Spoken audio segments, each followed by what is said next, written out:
The following details are given for x and y companies stocks and the Bombay Sensex, मतलब कि market, for a period of 1 year calculate the systematic and unsystematic risk for the companies stock. तो हमें company का जो stock है, x stock और y stock, इन दोनों का क्या निकालना है, सिस्टमेटिक रिस्क निकालना है और अनसिस्टमेटिक रिस्क निकालना है। If equal amount of money is allocated for the stocks what would be the portfolio risk. कह रहे कि एक बार जब आपने इन दोनों का सिस्टमेटिक और अनसिस्टमेटिक रिस्क निकाले ना, उसके बाद आपको पोर्टफोलियो का भी रिस्क निकालना है, प्रोवाइडेड कि दोनों स्टॉक में इक्वल अमाउंट ही इन्वेस्ट किया गया है। देखो एवरेज रिटर्न दे रखी है, ये क्या सेंसेक्स मतलब मार्केट, ठीक है।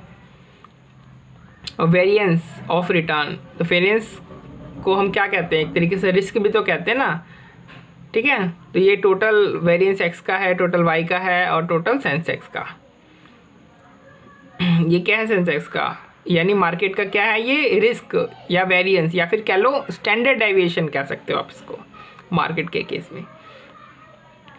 बीटा दे रखा है, कोरिलेशन कोएफिशिएंट भी दे रखा है, सिर्फ एक्स स्टॉक का ही दे रखा है। हमें क्या निकालना है, सबसे पहले हमें इन दोनों स्टॉक का क्या निकालना है, सिस्टमेटिक और अनसिस्टमेटिक रिस्क निकालना है, फिर पूरे पोर्टफोलियो का रिस्क हमें निकालना है।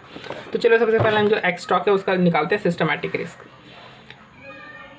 तो देखो फॉर्मूला क्या होता है, फॉर्मूला होता है total variance equal to systematic variance plus unsystematic variance.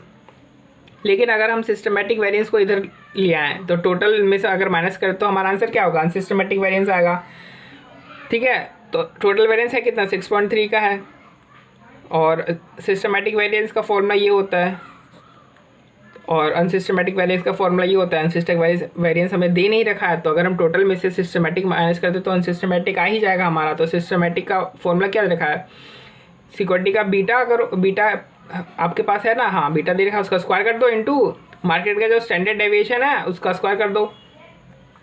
अब देखो यहाँ पे बच्चे फंस जाएंगे, अब ये क्या है, ये स्टैंडर्ड डेविएशन थोड़ी है, तो वेरिएशन दे रखा है ना, वेरिएंस दे रखा है। अगर पहले मैंने आपको स्टैंडर्ड डेविएशन बोला होगा कि ये स्टैंडर्ड डेविएशन है तो मैंने गलत बोला है, ये स्टैंडर्ड डेविएशन नहीं वेरिएंस है, ठीक है, क्योंकि वेरिएंस लिखा हुआ है यार। वेरिएंस क्या होता है, स्टैंडर्ड डेविएशन का स्क्वायर ही तो होता है वेरिएंस, ठीक है। तो ये ऑलरेडी क्या हमें ये वेरिएंस दे रखा है, तो वेरिएंस क्या है 2.25, तो 6 पॉइंट टोटल में से अगर हम इतना माइनस कर देंगे तो हमारा सिस्टमेटिक निकल आएगा कि नहीं निकल आएगा, बिल्कुल निकल आएगा। कितना निकल आएगा, 5.166, ये देखो है ना। तो हमने सिस्टमेटिक वेरिएंस भी निकाले और अनसिस्टमेटिक वेरिएंस भी निकाले स्टॉक एक्स का। इसी तरीके से हम स्टॉक का वाई का निकाल लेंगे। जब हमने इन दोनों को निकाले उसका तो हमें पोर्टफोलियो का निकालना है। तो पोर्टफोलियो का जो रिस्क है या फिर वेरिएंस है उसे निकालने के लिए हम ये देखो यहाँ पे क्या मांगे हमसे, पोर्टफोलियो का रिस्क बोल रहा है हमसे। तो पोर्टफोलियो का रिस्क मतलब क्या होता है, देखो पोर्टफोलियो का रिस्क मतलब कि रिस्क मतलब स्टैंडर्ड डेविएशन और वेरिएंस दोनों होता है, ठीक है। रिस्क मतलब दो चीज़ें हो सकती है, या तो आपको बोला स्टैंडर्ड डेविएशन या तो फिर वेरिएंस, कुछ भी हो सकता है। यहाँ पे सिर्फ हमसे पोर्टफोलियो रिस्क निकालने के लिए बोला है। तो हम एक तो ये काम कर सकते हैं कि हम स्टैंडर्ड डेविएशन निकाल सकते हैं पोर्टफोलियो का, या फिर पोर्टफोलियो रिस्क निकालने का एक दूसरा तरीका होता है शार्प मॉडल वाला। तो चूँकि हमने already stock x stock y का हमने सिस्टमेटिक और अनसिस्टमेटिक रिस्क हमने निकाल रखा है, तो हम ये एज्यूम करेंगे कि जो हमें टोटल पोर्टफोलियो का जो रिस्क निकालना है वो शार्प मॉडल से निकालना है। तो इसलिए हमने यहाँ पे शार्प मॉडल लिया है, ना कि स्टैंडर्ड डेविएशन ऑफ पोर्टफोलियो वाला फॉर्मूला लगाया है, ठीक है। फॉर्मूला ये होता है, तो पोर्टफोलियो का बीटा कितना हुआ, पोर्टफोलियो का बीटा देखो दोनों स्टॉक में इक्वली इन्वेस्ट किया हुआ है ना, तो दोनों का बीटा लो, उनको हाफ हाफ कर दो क्योंकि उनका वेट हाफ है, और इन दोनों का वेटेड एवरेज बीटा को प्लस कर दो तो हमारा टोटल पोर्टफोलियो का बीटा निकल आएगा, उसको स्क्वायर कर दो। और स्टैंडर्ड डेविएशन मार्केट का वेरिएंस दे ही रखा, तो वेरिएंस 2.25 आ जाएगा।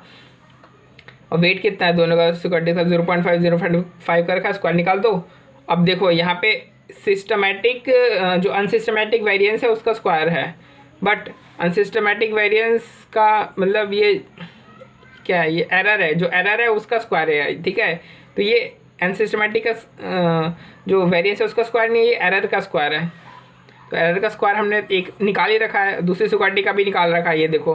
तो हमने सीधे सीधे यहाँ पे डाल देना है, ठीक है। ऐसे नहीं है कि इसको ला करके यहाँ पे स्क्वायर करो, क्योंकि स्क्वायर वाला पोर्शन ही तो हमने निकाला है, स्क्वायर के साथ ही तो निकाला है, तो सीधा वहीं पे डाल दो और हमारा पोर्टफोलियो का क्या निकालेगा, रिस्क निकल जाएगा हमारा।